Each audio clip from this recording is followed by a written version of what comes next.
Vamos começar então com vou fazer aqui um breve flashback do que nós vimos na primeira semana, que foi a semana passada, só para você lembrar, tá? Para ter sequência daquilo que a gente vai ver hoje. Na semana passada nós vimos as origens da chamada teologia do domínio, né? O fato dela ser direcionada, no caso do Brasil, principalmente pelas igrejas chamadas neopentecostais. E aí você tem nessa lista das igrejas neopentecostais, você tem Igreja Universal do Reino de Deus, Igreja Internacional da Graça, Igreja Mundial. Deus é Amor não é neopentecostal, Deus é Amor é a igreja pentecostal, é mais antiga, né? É de linha da cura divina e tal, dom de língua. As neopentecostais têm outra característica, que é voltada mais para a adaptação da igreja para o modelo capitalista. E daí por conta disso que você tem lá a teologia da prosperidade, né? Que é uma das fontes de ideias para a teologia do domínio, né? Então é uma adaptação da religiosidade, que no caso aí é mais norte-americana do que brasileira, mas uma adaptação para o padrão de uma sociedade capitalista, né? Então aí o sujeito é incentivado a ficar rico, né? É a teologia da prosperidade, né? Outro item que foi importante a gente lembrar aqui, e que também é base da teologia do domínio, é a ideia de batalha espiritual, né, que também é proveniente das igrejas neopentecostais e que tem como seu ponto de partida a ideia de que se tem um lado bom, tem que ter um lado ruim.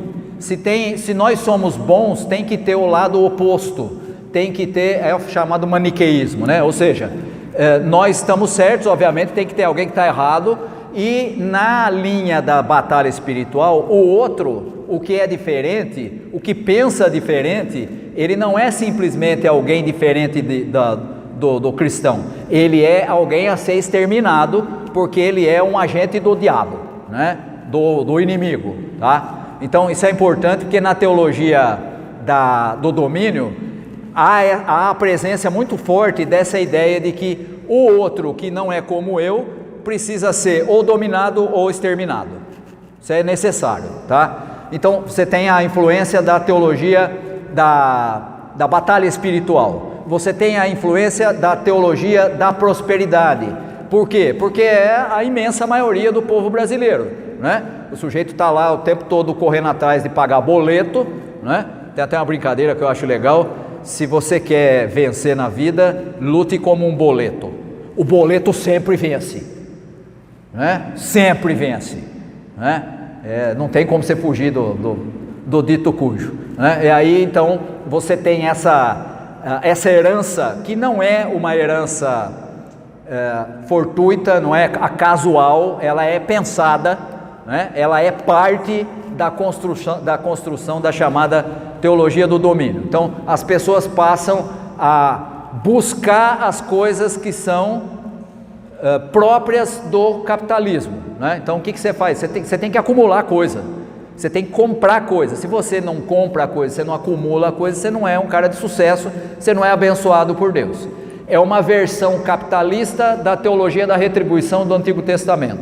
Lá no Antigo Testamento se você obedecer o mandamento, Deus te abençoa; se você não obedecer, Ele te pune. Então, se você está rico, significa que você está obedecendo os mandamentos, tá? Na verdade era exploração, igual acontece hoje, né? Mas você tinha uma justificativa teológica para dizer que o sujeito que está com problema, que tem gente doente na família, você que tem lá, é o diabo, né? Exatamente como fazem hoje, né? Então não tem muita novidade, o pessoal só recicla as mesmas coisas e monta com outra cara, tá? Nós vimos também aqui que isso tudo tem como base o reconstrucionismo, que nós vimos lá o cara que fundou, né? O americano que fundou, que era filósofo e tudo mais, e depois o Gary North, que também a gente falou que é economista, que defende a ideia do Estado mínimo, né? Se for possível nem ter Estado, né? Nós vamos ver isso hoje, né? O Estado não precisa existir, o que precisa existir é a chamada como é que é? Teonomia, é o governo de Deus, tá? Aí o governo de Deus, você descobre que significa que tem que ser os evangélicos que adotam a mesma posição que ele, ocupando as posições de decisão.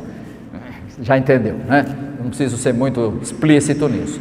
Tá, muito bem, então essa foi a base da coisa. Vamos ver quais são as ideias da chamada teologia do domínio, tá? Nós falamos isso na outra semana e vamos começar por essa ideia novamente, que é de onde sai a ideia do domínio. Está aí Gênesis 1, 28, né? O que diz lá Gênesis 1, 28? Diz assim: e Deus abençoou o homem e a mulher e tal, e disse para eles: crescei e multiplicai-vos, né? Enchei a terra, dominai sobre os animais, sobre as aves, sobre os peixes, blá blá blá, tá? Beleza? Muito bem. Aí, o que é a base da ideia da teologia do domínio? A ideia é: Deus deu aos cristãos. Você já entendeu aí que tem um conflito, porque esse texto não foi escrito para cristãos, esse texto foi escrito para Israel, é a narrativa da criação na compreensão judaica, né? Mas faz de conta que foi feito para os cristãos, tá? Então Deus deu aos cristãos o domínio sobre a terra e sobre todas as suas instituições. Qual é a base disso? Dominai sobre todas as coisas, né? É a palavrinha que aparece lá, né? No Gênesis 1, 28, que eles inclusive na formulação da teoria lá do americano, ele usa a King James Version, que é a tradução do King James, né? Que é do rei, em português James é o que? Guilherme?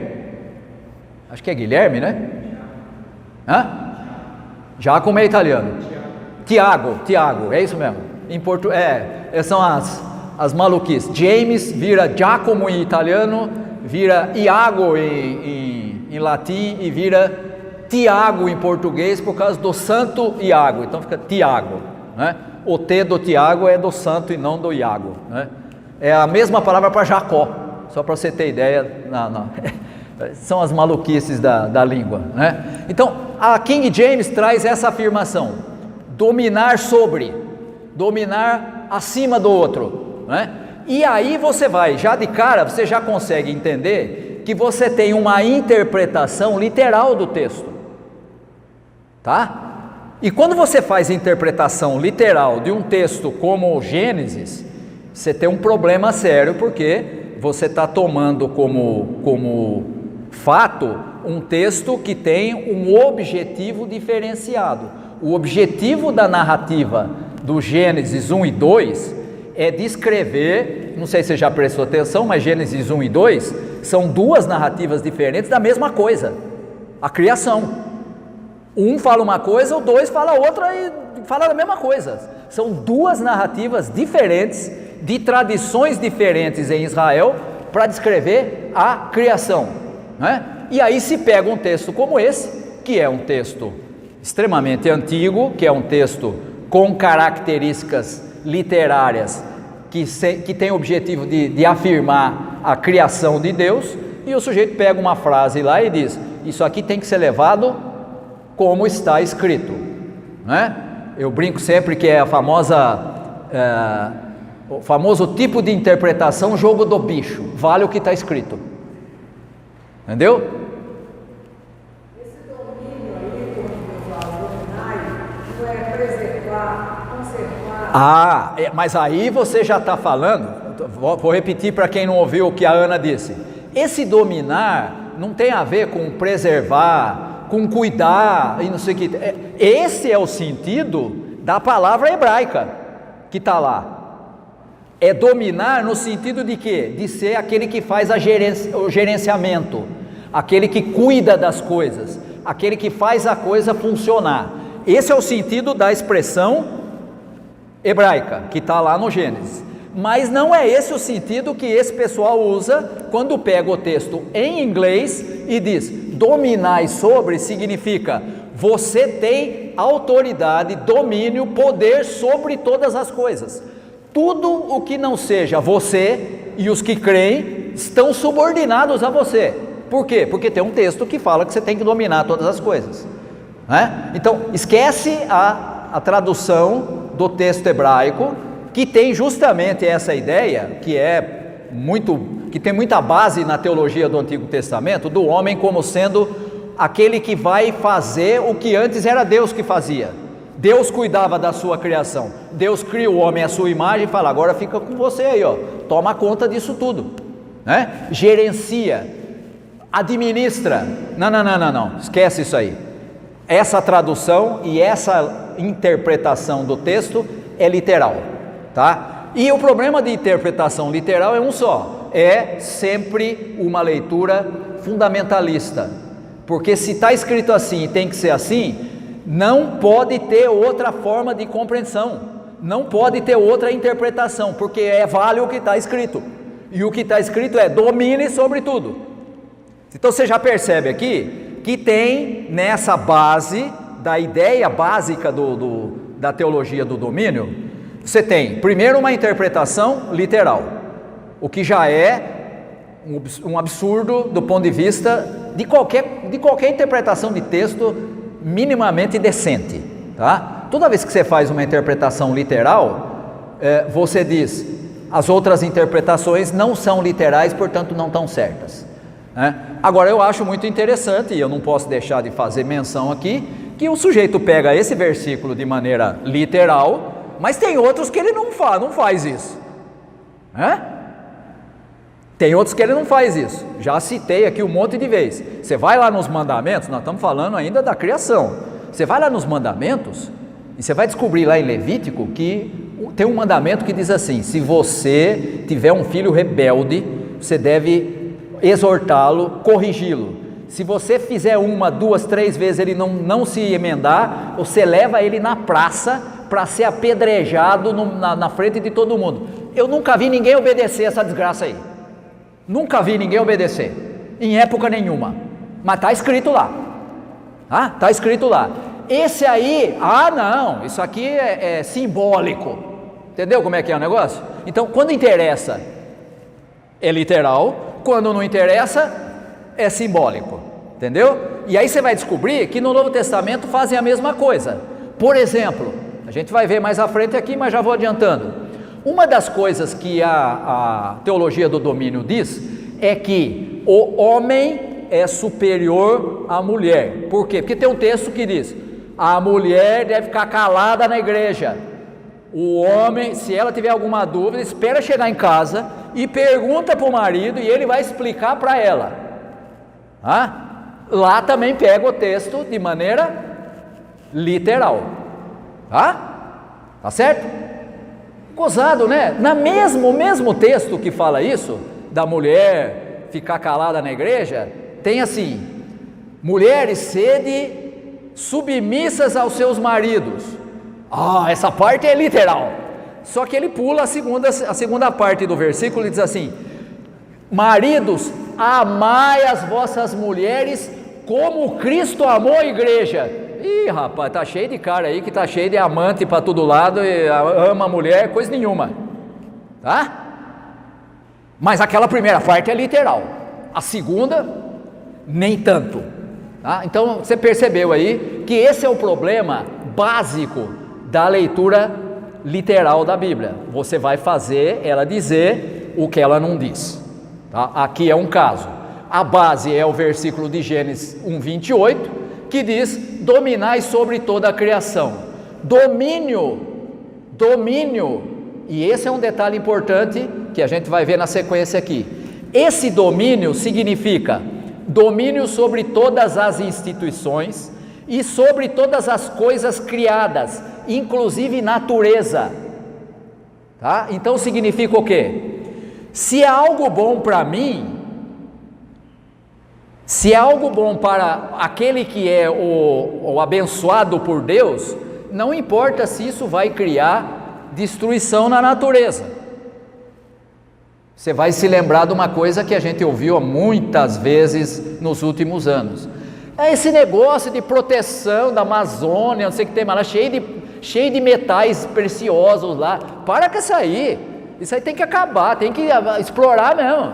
Pois é exatamente essa a ideia aqui, ó. Não, mas espera, é o pulmão do mundo. Não interessa. Não interessa. Nós temos que dominar sobre as coisas. Se aquilo lá me dá riqueza, bom. Se eu posso explorar aquilo, bom, né? E aí você tem a ideia de que você pode criar destruição da natureza, mas essa destruição é aprovada por Deus, porque você está simplesmente dominando sobre a natureza. Você percebeu como inverteu o sentido daquilo que você falou aqui? Né? O sentido do texto hebraico é gerenciar, cuidar, fazer o gerenciamento das coisas que são criadas por Deus. O que isso aqui virou? O contrário. Mesmo que você destrua, desde que seja bom para você, desde que seja bom para quem domina, porque é cristão, tá bom, tá? Então, garimpo, ilegal, área como é que chama lá? Indígena, né? Dos povos originários. Isso não interessa, filho. Interessa é que nós vamos ganhar dinheiro com isso aqui. Não interessa se vai destruir. Destruição é parte da vida moderna. Letícia, passa a próxima. Aí você vai perceber o seguinte: qual é a base disso? É um versículo bíblico, mas por trás dessa interpretação você tem a ideia, e essa é uma das ideias mais importantes da teologia do domínio, de que a Bíblia é a única fonte de autoridade para a vida pessoal, social e política. A única fonte de autoridade é a Bíblia. Então, se você tem conceitos que você interpreta da Bíblia, como foi feito aqui que eu citei, e esse conceito entra em conflito com qualquer outro valor, seja cultural, seja político, seja da sociedade, seja da tradição da sociedade, o resto está errado. Você tem que manter a expressão que está na Bíblia, tá? Então a Bíblia passa a ser a fonte de autoridade, não só para a pessoa, não só para o que ela faz, mas passa a ser fonte de autoridade para a vida dela na sociedade e para a vida dela na política. Tá? É óbvio que você já percebeu aí que o sujeito vai pegar os textos que defendem o que ele já pensa, óbvio, né? Então ele vai pegar os textos e vai usar o texto para defender aquilo que ele já tem ideia, as ideias que ele já tem, tá? Por isso que eu fiz menção aí do sujeito que a mulher tem que ser submissa ao marido, né? Essa é uma herança dessa interpretação. Existe isso em outras igrejas que não são da teologia do domínio? Existe. Nós temos o caso hoje de igrejas que até hoje não tem pastora, não tem presbítera, não tem diaconisa, né? E mulher é chamada de auxiliadora. Auxiliadora é um nome bonitinho para ajudante, né? Certo? O que você serve? Você não serve, você só serve para ajudar. Né? Quem faz as coisas aqui somos nós homens, você só ajuda, né? É óbvio que isso também tem uma realidade que contraria isso, né? Tira as mulheres das igrejas desse tipo aí e você vai descobrir que nada anda e nada funciona, né? Dela e de qualquer uma, né? Você tirar as mulheres das igrejas, meu amigo, o negócio não anda, né? Precisa das mulheres, né? Por quê? Porque lá no Gênesis, o texto que Jesus, quando questionam Jesus se era lícito ou não dar divórcio, ele volta lá no Gênesis, ele diz, Deus criou o homem, criou a mulher, e o homem completa a mulher, e a mulher completa o homem, e não tem esse negócio de que se aqui é metade e aquele é metade, todos eles são inteiros, mas os dois juntos formam uma só carne, um só todo, e esses dois juntos funcionam muito bem, e é assim que tem que ser, e são iguais em dignidade, né? Isso é Jesus falando, mas o pessoal aí fala, não, mulher é menos que homem, né? Nós temos sociedade hoje, nós temos nas sociedades cargos que a mulher faz o mesmo serviço do homem e ganha menos. Como assim? Pode falar, Ana. Ai das igrejas se não fosse a SAF, a Sociedade Auxiliadora Feminina. Ela está falando aqui, ai das igrejas se não fosse a SAF. A SAF é uma expressão usada nas igrejas presbiterianas, né? Sociedade Auxiliadora Feminina. Antigamente na IPI, da onde eu sou oriundo, né? Na IPI tinha SAS, era Sociedade Auxiliadora de Senhoras, né? Aí o pessoal da IPI tomou vergonha na cara e descobriu que homens e mulheres são iguais, né? São diferentes, mas são iguais em dignidade. E aí acabou esse negócio de sociedade varonil e sociedade de senhoras. Aí tem o quê? A sociedade dos adultos, né? A união dos adultos, né? No nosso caso aqui a gente tem o MHP, né? União de Mulheres e Homens Presbiterianos. O que é? Homens e mulheres. Por quê? Porque é o que temos para hoje, né? Tá certo? Homens e mulheres trabalhando junto, né?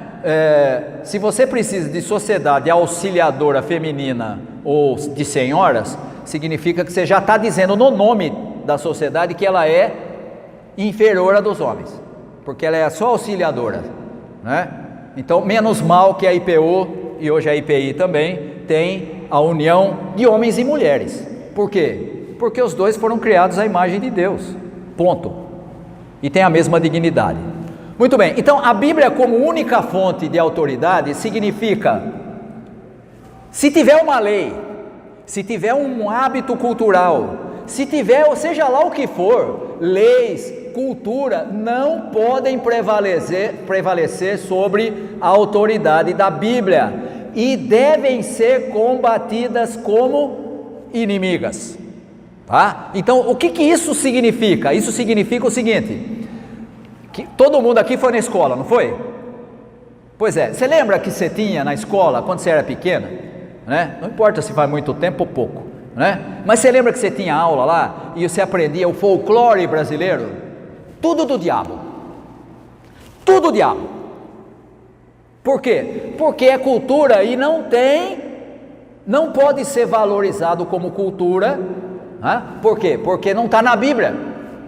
Não está na Bíblia, e se não está na Bíblia, a Bíblia é a autoridade e a única fonte de autoridade, então é contra a Bíblia. Você entendeu a conexão lá com a teologia que a gente viu semana passada, da batalha espiritual? Tudo que não é igual a gente é contra a gente, então você tem que combater. E aí vale para a cultura, aí vale para as leis. Tem uma lei que... Quer um exemplo que você conhece muito bem? Eu cansei de ouvir bobagem sobre isso. A lei de incentivo à cultura, né? O sujeito fazia lá um projeto tal, ia fazer tal, e tinha uma ajuda de uma lei que liberava esse dinheiro. Não era dinheiro seu, não, era dinheiro de descontado de imposto de renda de empresa para incentivar a cultura. Isso aí tudo está errado, por quê? Porque não tem a fonte na Bíblia, que é a única autoridade. É coisa de cultura, cultura é ruim. Cultura não deve ser valorizada. Por quê? Porque não é da Bíblia. Mas espera aí, você é brasileiro, não interessa. Você é americano, não interessa. Não tem autoridade na Bíblia, não está na Bíblia, não vale. Então, você tem na teologia do domínio uma facilidade muito grande à crítica de qualquer coisa que seja cultural. Qualquer coisa, desde o folclore até qualquer prática social. Tá? E aí você já pensou e já percebeu o seguinte: tudo aquilo que a sociedade vai adotando e vai se modificando no decorrer da história, está errado. Está errado, por quê? Porque é cultura e não tem como autoridade básica a Bíblia. Então, por exemplo, no caso do Brasil, vamos pegar um exemplo que todo mundo aqui conhece muito bem, tá? No Brasil é permitido, por uma norma do Supremo Tribunal Federal, o casamento de pessoas do mesmo sexo. É permitido por lei, tá? Não importa, tem uma lei que fala isso? Tem, está errado, por quê? Porque não tem como fonte a Bíblia, então a Bíblia é mais importante. Não, mas espera aí, não tem conversa. Qualquer lei, de qualquer tipo, de qualquer área, e da cultura muito mais, porque a cultura é aquilo que é produzido pelas pessoas, qualquer coisa que não seja, ou que não tenha como base a Bíblia como fonte de autoridade, está errado. E se está errado, precisa ser combatido como se fosse coisa do diabo. Alguém levantou a mão? Acho que está desligado. Não, está desligado lá. Vou falar um pouco mais alto. Não sei se você vai tratar das consequências na próxima aula, mas uma consequência clara desse exemplo que você deu é de que existe uma norma do Supremo permitindo o casamento com pessoas do mesmo sexo. E aí a característica talvez muito marcante da teologia da libertação é: você enche de um monte de deputado na Câmara dos Deputados, dentro de uma comissão que vai tratar desse assunto que já estava pacificado, e aí cria-se uma lei para reverter essa lei anterior. Então você tem esse conjunto de pessoas dentro do Congresso atuando para poder fazer valer isso aí legalmente. Sim. Então eles revertem esse processo, eles estão dominando a Sim. de leis para poder fazer isso. Tem um pastor que inclusive fazia parte dessa comissão, que é de tradição batista, o Henrique Vieira, que ele chega a comentar que o Estado laico é mais cristão do que o Estado em que impõe valores bíblicos. Sim, pois é, aí eu ia tratar disso mais à frente aqui, mas já adianto aqui. Essa ideia de você pegar, no caso do Brasil é chamada de bancada evangélica. Está cheio de gente lá com problema, devendo imposto para o governo, não sei o que tem mais lá, mas todo mundo posa de santo, tá? Todo mundo lá posa de santo, né? Tem cara lá com problema de bater na mulher, mas essa é outra história. Isso aí não tem problema porque tem apoio na Bíblia, né? Porque a Bíblia diz que a mulher é submissa ao marido, então ele pode bater nela, tá? Então você pega esse pessoal e o que ele vai fazer? Ele vai trabalhar não para que haja valorização da diferença que é natural em qualquer sociedade. O que ele vai fazer? Exatamente isso que você falou. Nós vamos trabalhar para criar uma lei que imponha a nossa forma de ver sobre toda a sociedade, ainda que a sociedade não seja toda cristã. Fim. Isso é domínio, tá? Então eu imponho a minha vontade, eu imponho uma lei para todo mundo. Mas eu não sou cristão, eu sou de outra, não interessa, você tem que ir pela nossa forma e você tem que pensar do nosso jeito, porque o domínio significa você impor os valores judaico-cristãos à sociedade, ainda que a igreja, ainda que a sociedade não seja toda cristã. É assim que funciona.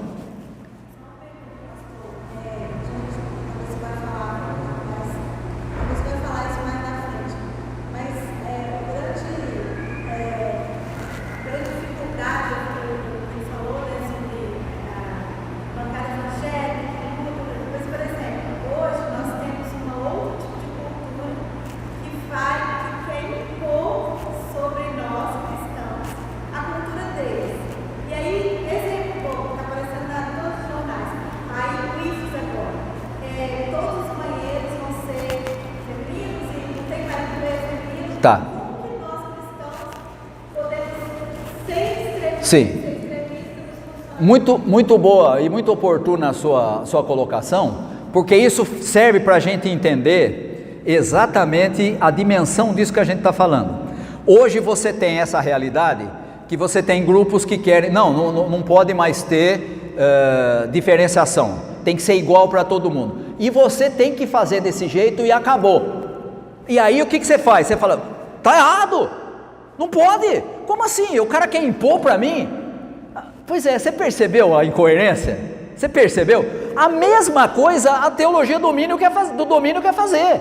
Ela quer impor valores cristãos, judaico-cristãos sobre a sociedade e dizer, inclusive, se vocês se lembrarem, Teve uma frase que foi usada lá na campanha de 2018 que dizia exatamente isso. Dizia assim: o Estado é cristão, as minorias têm que se adaptar, se não quiser, vai embora. Eu ouvi isso na campanha de 2018 para a presidência. Espera aí, como assim o Estado é cristão? O Estado é laico, não tem de religião. Ah não, mas no Brasil a maioria é cristã. Até a página 3, né, filho? Menos, né? Não é assim não. A diversidade é muito... Os evangélicos não se entendem nem entre eles. Um fica brigando com o outro por causa da quantidade de água para o batismo, se é agora ou se é mais velho, né? Não, nós somos a imensa maioria. Não é.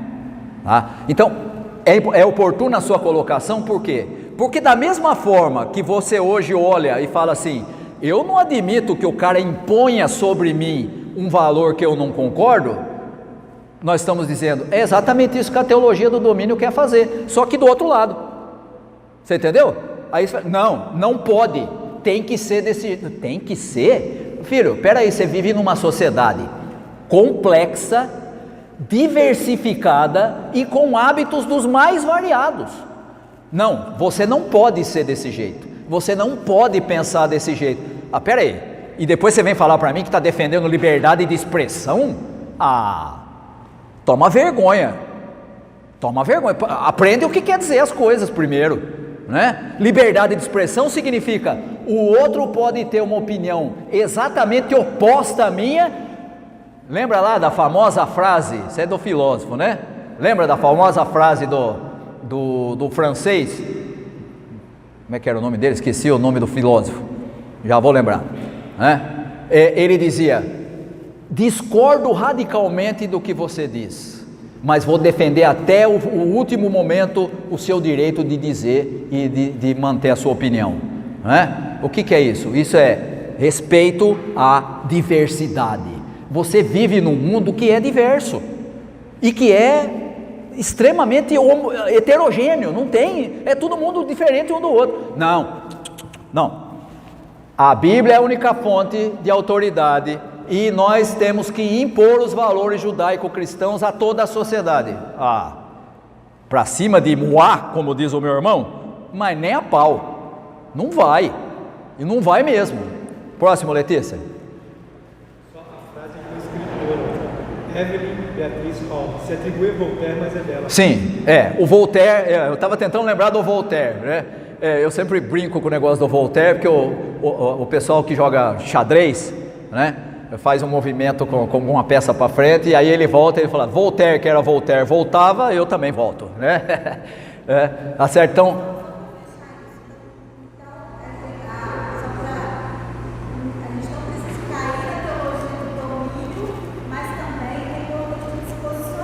sim, como é que nós vamos nos posicionar? Sim, como é que nós vamos nos posicionar? Pois não, pode falar. A gente vive numa sociedade que a gente tem essas questões, mas eu acho que o primeiro ponto é a gente se informar claramente sobre o que acontece, porque às vezes a gente vende peixe pelo que a gente comprou, não é? É lógico que mudanças sociais, elas vêm ocorrendo na sociedade, coisas que a gente não estava acostumado a ver e começa a assistir. Só que a gente tem que tomar um pouco de cuidado também de que qualquer medida que fere aquilo que a gente tem como nossa cultura, seja uma imposição de outra cultura. Vou pegar um exemplo específico que você colocou. O IFES não vai misturar a maioria dos livros. Sim, só para... mas vamos lá, só para a gente. O IFES não vai misturar a maioria dos livros. Vão existir espaços unissex e espaços reservados para o masculino e feminino. Bom, aí a gente pode até, o argumento mais comum é assim, mas no banheiro é unissex, no avião é unissex, em casa é unissex, enfim, né? Mas é uma adequação cultural àquilo que a gente vive hoje. Só que a gente vive numa forma de informação muito fragmentada. A gente acaba não tendo informação completa. Pode ser que caminhe para que seja tudo misturado. Não sei, mas o que está se definindo hoje é uma adequação à cultura que já existe. Você tem pessoas que sofrem por não poderem usar um ambiente específico. Então vamos tratar da questão do espaço unissex. Mas está claro, inclusive, na portaria do IFES e na norma, que é a normativa federal, não é do IFES, na normativa federal, que não haverá constrangimento. Bom, se não haverá constrangimento dentro da lei, se ele fala assim, não quero aqui, estou sendo constrangido, então eu preciso fazer valer os meus direitos. Então, eu estou vendo só esse exemplo específico para a gente estar Sim. Então, culturalmente, nós precisamos adequar a sociedade para um processo de inclusão. E aí que eu brinco que o Estado laico talvez às vezes se pareça mais com o Estado cristão do que a gente vai impor as leis. Por quê? Porque a gente vai se incluir pessoas diferentes. E aí uma exortação, para que a gente sempre, quando vê uma informação dessa que pareça descabida, e é descabida, como assim vai usar o mesmo vestiário, por exemplo, a gente tentar entender o processo como um todo. Porque a gente tem muita informação fragmentada e é proposital. Inclusive, aí, voltando para o tema, tem duas formas de você manter as pessoas desinformadas: não dar informação e dar informação de forma confusa ou desorganizada. Posso dar um exemplo disso? Há anos atrás, na época, um pouco antes de ter a eleição que nós tivemos em 2018, eu saí daqui para ir na minha cidade para resolver uns problemas da minha casa lá. E eu fui na casa da minha irmã. E a minha irmã chegou para mim e disse assim: Reinaldo, eu estou apavorada. Eu falei: por quê? O que houve? A minha neta estuda na escola e eles vão adotar o kit gay. Eu falei: como é que é? Não, porque vão adotar o kit gay na escola. Eu falei: Sandra, você está de brincadeira, né? A sua neta estuda numa escola que é dirigida por uma igreja, é uma escola confessional. Você acha que se existir um treco chamado kit gay, a igreja vai adotar na escola da igreja? Faz sentido para você? Não, mas eu estou preocupada, não sei o que tem mais lá, tal. Eu falei assim: deixa eu dizer uma coisa para você, não existe kit gay. Existe gay desde a criação do ser humano, sempre teve, sempre vai ter, mas não existe isso. Não, porque eu recebi no WhatsApp. Você entendeu como é que é? Então nós temos que ter muito cuidado, porque qualquer tipo de coisa que chega para a gente, pode ser verdade? Pode, mas na maior parte do tempo é para confundir, é para criar dúvida.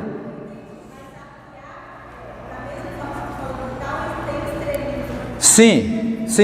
Aí a questão, onde é que nós estamos balizando a coisa? Nós precisamos entender, e aqui eu vou ser bem objetivo, tá? Nós precisamos entender o seguinte: existem coisas da cultura que a gente vive que são contrárias aos valores do reino de Deus? Existe, um monte delas. Você precisa adotar? Não. Você tem obrigação de adotar? Não. Mas você tem a obrigação de combater e exterminar? Também não. Por quê? Porque você vive numa sociedade plural, você vive numa sociedade que tem valores conflitantes. Você não pode querer que o outro imponha sobre você, você não vai adotar, você não vai aceitar, mas você também não pode querer impor nada para ninguém, porque aí você está desrespeitando como ele estaria te desrespeitando, ponto. Tá? Então, essa ideia que hoje em dia o pessoal, mas isso aí está errado. Filho, errado? É o que mais tem na sociedade toda, né? Então não é novidade. A questão é, se você é comprometido com o reino de Deus, com Jesus Cristo, com o evangelho de Jesus, você vai respeitar as diferenças. Jesus jamais criticou o indivíduo por causa do que ele era, por mais porcaria que fosse. O exemplo que eu gosto sempre de dar é da mulher, não tem nem para onde ela escapar. Ela foi pega em adultério flagrante, trouxeram ela para Jesus. Não tem como defender a mulher, ela foi pega no ato.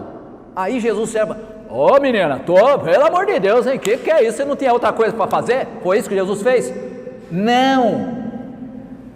O que Jesus faz?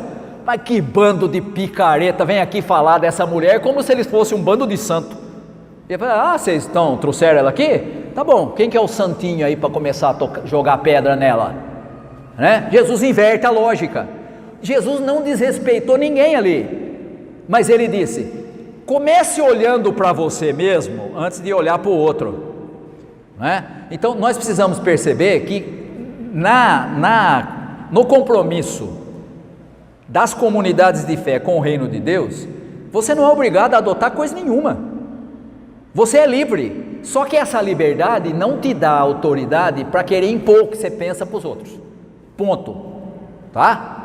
Então, veja só, as leis, pois não? O Estado, o celular, ele tem que atender todos, ele não pode... Porque a sociedade é múltipla. Então, o que acontece? Quando o Estado começa a gerir esse tipo de coisa, nós, o nosso radicalismo, ou outra área do seu radicalismo, não, tem que ser do meu jeito. Sim. Porque ainda mais a igreja que leva o nome de igreja, quer dizer, nós vamos ser, tem que ser do meu jeito. E aí você vai entender por que que a teologia do domínio acaba criando problema na sociedade.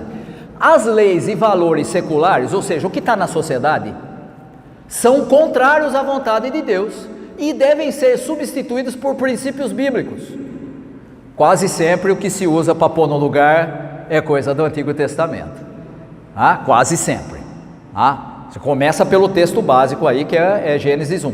Tá? E aí o que acontece? Todas as leis e valores das sociedades são contrários a Deus. Então, você pode criticar, você pode ser contra, enfim. Agora, tudo é errado? Não, não é. Você quer que eu te dê um exemplo? Vou te dar um exemplo bem simples. Você acha que os direitos humanos são contrários ao Evangelho?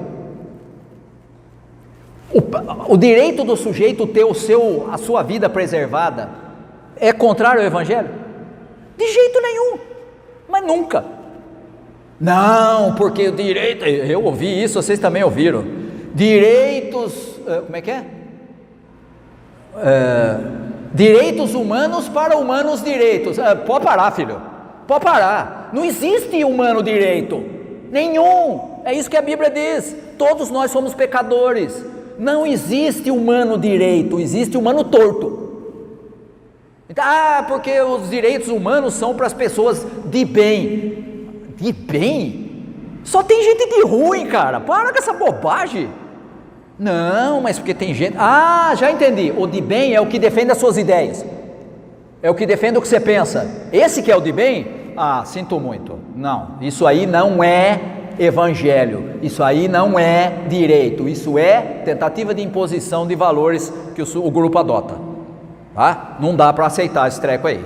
Tá? Então essa balela de direitos humanos para humanos direitos não funciona. Tá? E aí você tem então a crítica a todo tipo de lei e valor. Se for coisa da cultura, então livro, sempre que alguém começa a queimar livro, você já sabe que alguma coisa está errada. Mas está queimando um livro ruim. Não interessa, é a expressão do sujeito. O sujeito tem direito de escrever o que ele quiser. Eu não gostei, não leia. Eu não gostei, joga fora. Não compra. A gente faz isso com filme, não é? Esses dias eu estava assistindo um filme na televisão lá, começou 3 minutos de filme, falei, nossa, que horror, tirei. Não vou assistir, não gostei. Eu sou obrigado? Não. Próximo, Letícia. A igreja, e aqui começa o problema, isso aqui é onde a coisa pega. A igreja deve ter um papel ativo na política e na sociedade para implementar o reino de Deus. E aí você vai entender o que é o domínio. O domínio não é simplesmente você ter uma ideia e defender essa ideia como válida. É você, como igreja, agir na sociedade, principalmente na política, para criar políticas que supostamente implementem o reino de Deus. Só que esse reino de Deus da teologia do domínio é aquele que nós vimos no começo lá, é você impor os valores adotados pelo grupo.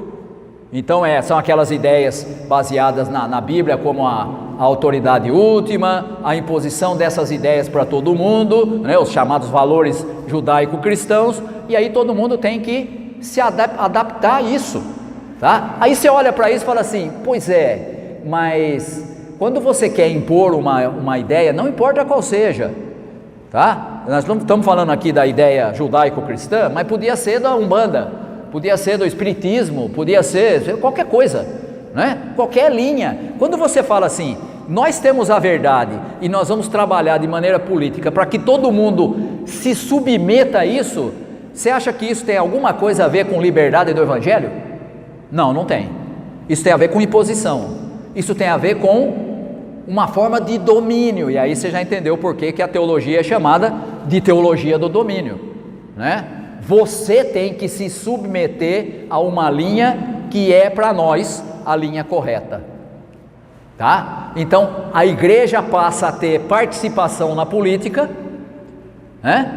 Isso aconteceu nos últimos anos no Brasil. Igreja era cada uma na sua, né? Eu me lembro quando tinha, anos atrás, eu já era pastor numa igreja no interior de São Paulo, e aí o pessoal chegava lá, tem um candidato a prefeito que está querendo vir aqui, ele é lá da igreja tal, ele queria visitar a igreja aqui para conversar com o povo. Aí eu era o pastor da igreja, eu falava assim, perfeito, vocês vão trazer os outros candidatos também? Ah não, nós vamos trazer esse porque ele é da igreja tal, ou traz todos ou não traz nenhum, porque ou o sujeito que vai se candidatar pode se apresentar para a sua comunidade, e o outro ele pode comparar cada um deles, ou então não tem privilégio para ninguém, né? E aí, e o pastor não gosta que venha, mas o cara é da igreja, não interessa se ele é da igreja, né? E aí por um mero acaso aquele cara foi eleito, e foi um péssimo prefeito, péssimo, cheio de trambique, cheio de corrupção, e era da igreja, tá? Era da igreja. Pois é, e aí ficou bravo porque eu não deixei ele ir numa igrejinha de bairro na cidade, né? Ficou bravo comigo. Fique, você não é o primeiro, né? Pega senha na fila, tô nem aí, né? Tô um pouco me lixando porque ele não gostou, né? Então, começa aqui uma ideia que acaba se tornando uma prática, que é a igreja se envolver com política, e aí a política em si não é problema, porque todo mundo é político, quer queira, quer não, você tem que votar, você tem que escolher líder, você tem que, se você se abster de votar, você também está escolhendo, eu escolho o que os outros escolher, né? Todo mundo é político, mas aqui tem um elemento que é interessante. Se você pegar o discurso, inclusive desse pessoal, da teologia do domínio, lá atrás, quando em 1998 foi promulgada a Constituição atual do Brasil, né? Quando ela foi promulgada, ninguém reclamou, os evangélicos não reclamaram nada. O que os evangélicos defendiam é uma coisa que agora eles combatem.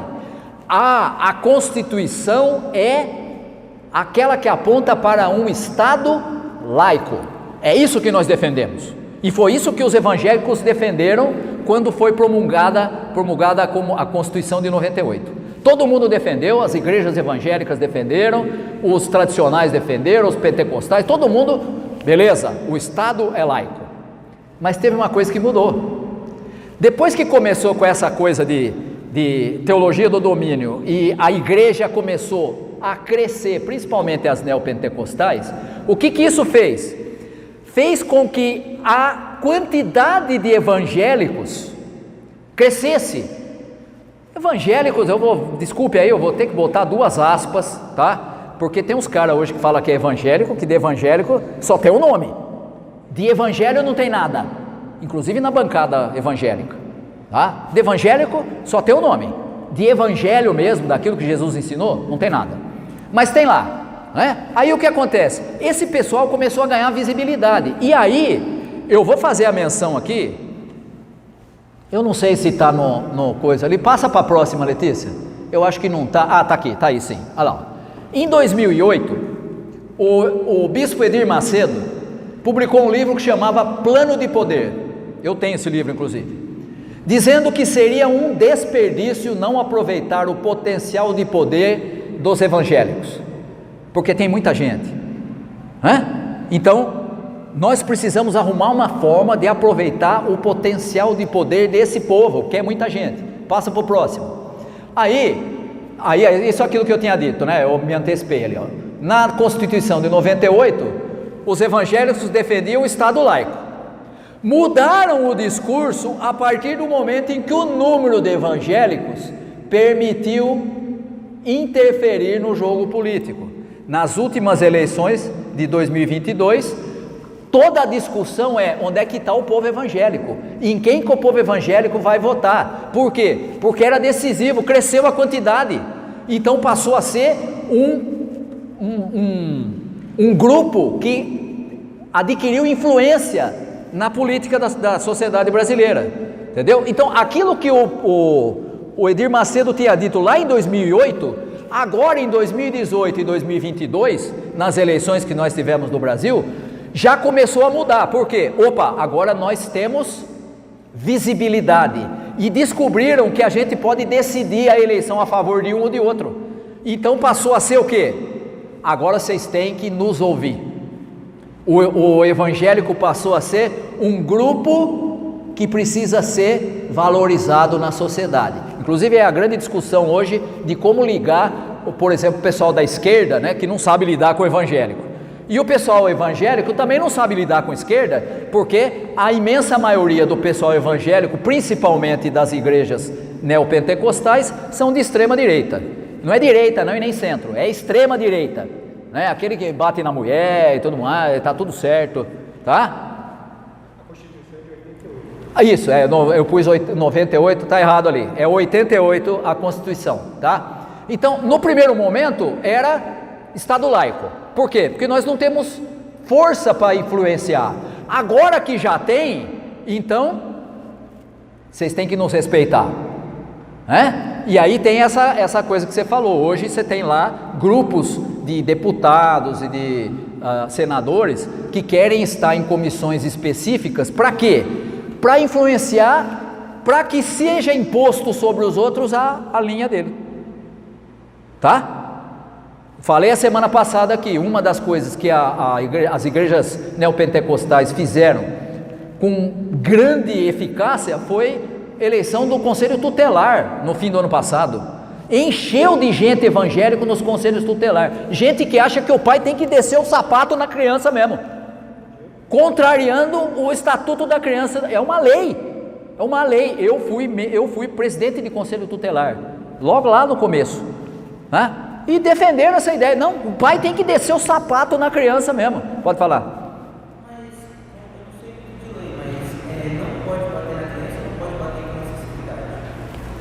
Não pode bater, é lógico que pode disciplinar. Não existe, a disciplina é função do pai com a mãe.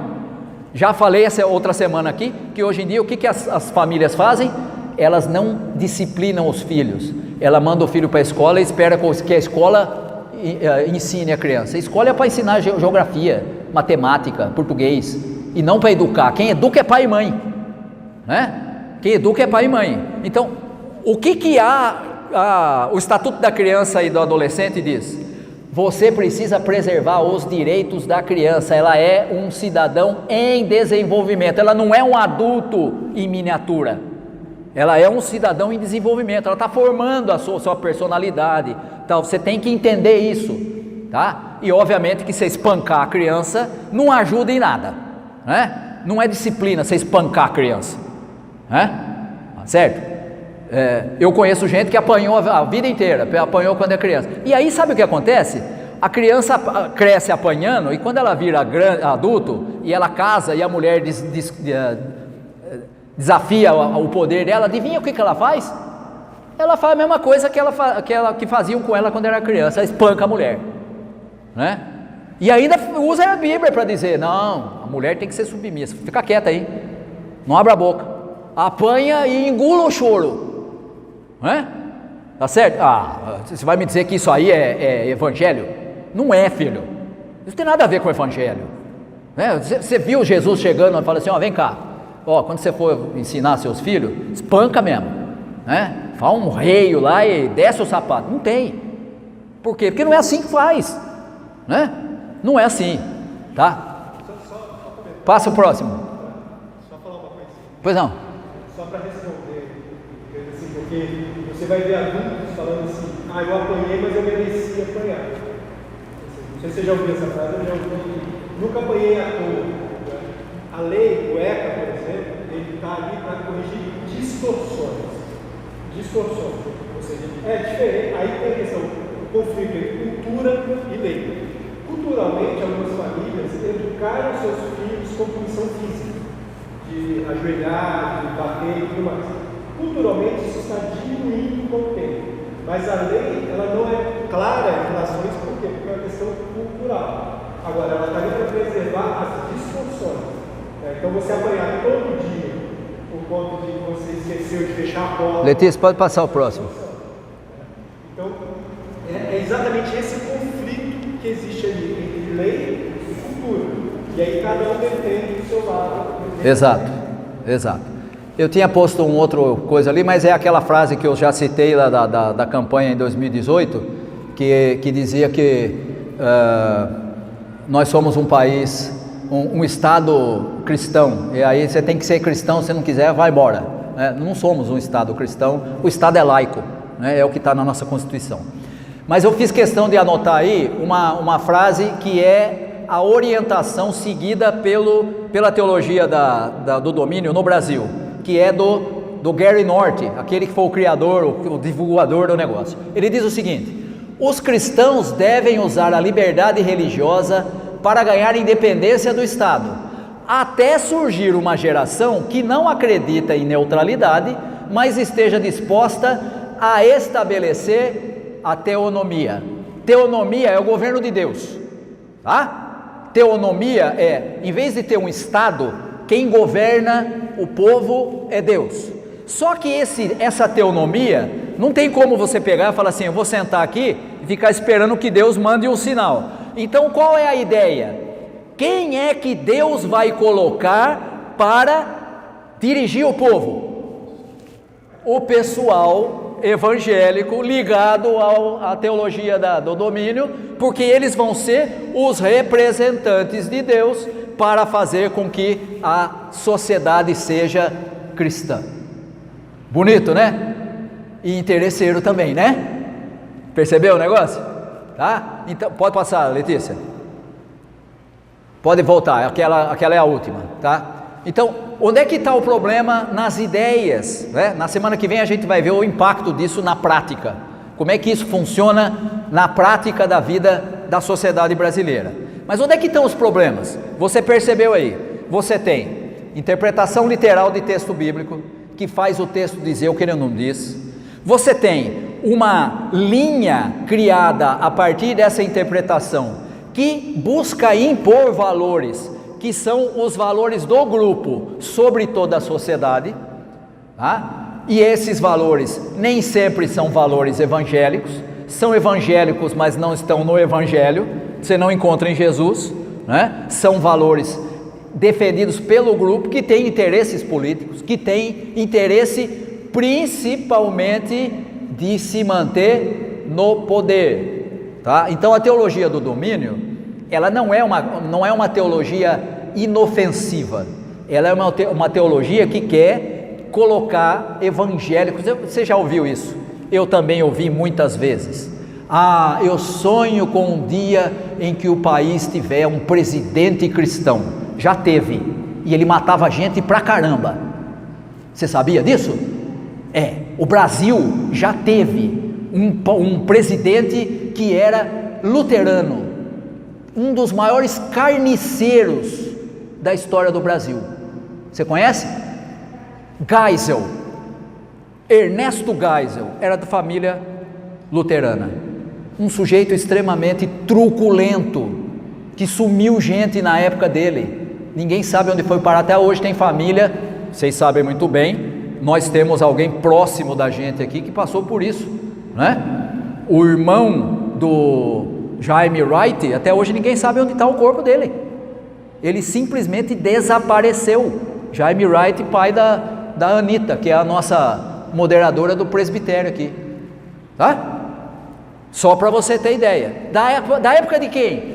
De um presidente evangélico. Deus me livre de um presidente com essa característica. Deus me livre. Tá? Não adianta ser evangélico e os valores serem anti-evangélicos. Tá? Então, essa é uma coisa defendida pela teologia do domínio. Você tem que colocar os evangélicos nas posições de destaque para que eles consigam impor os seus valores, os valores judaico-cristãos sobre toda a sociedade. Isso tem um nome, isso chama-se domínio. Isso tem um nome, isso chama-se opressão. Isso não é evangelho. Está longe de ser. Tá? E a gente vai ver as consequências disso na prática no domingo que vem. Por hoje ficamos por aqui, tá bom?